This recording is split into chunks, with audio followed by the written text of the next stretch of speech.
Pasangan suami istri berinisial MR dan S akhirnya ditetapkan sebagai tersangka atas kasus pembuangan bayi ke dalam sumur. Warga Desa Balong, Kecamatan Kembang, Kabupaten Jepara itu dijadikan tersangka setelah mengakui perbuatannya membuang bayi mereka ke dalam sumur.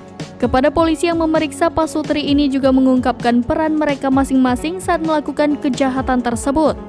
Pasutri ini dijerat dengan pasal 80 Jungto 76C ayat 3 Undang-Undang Nomor 35 Tahun 2014 tentang Perlindungan Anak. Keduanya kini terancam hukuman 15 tahun penjara. Kasat Reskrim Polres Jepara AKP Ahmad Masdar Tohari mengungkapkan pihaknya telah mengantongi bukti-bukti saat menetapkan dua pasutri itu sebagai tersangka.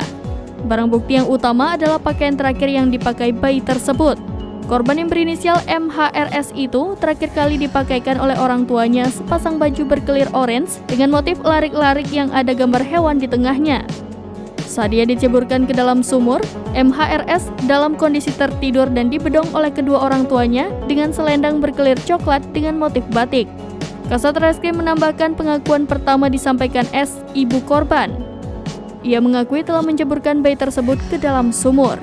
Kemudian MR, ayah dari korban, juga mengakui turut terlibat dalam pembuangan bayi tersebut. Menurut Kasat Reskrim Polres Jepara, sumur tersebut sangatlah dekat dari rumah tersangka. Jaraknya kurang lebih sekira 10 meter.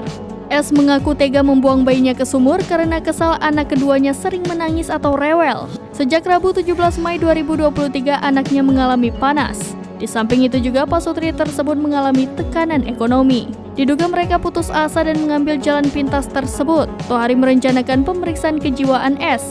Pihaknya akan melibatkan psikiater dari kepolisian. Sebelumnya diberitakan MR dan S terlibat dalam pembuangan bayi mereka ke sumur dengan kedalaman sekitar 20 meter di Desa Balong, Kecamatan Kembang, Kabupaten Jepara pada Jumat 19 Mei 2023.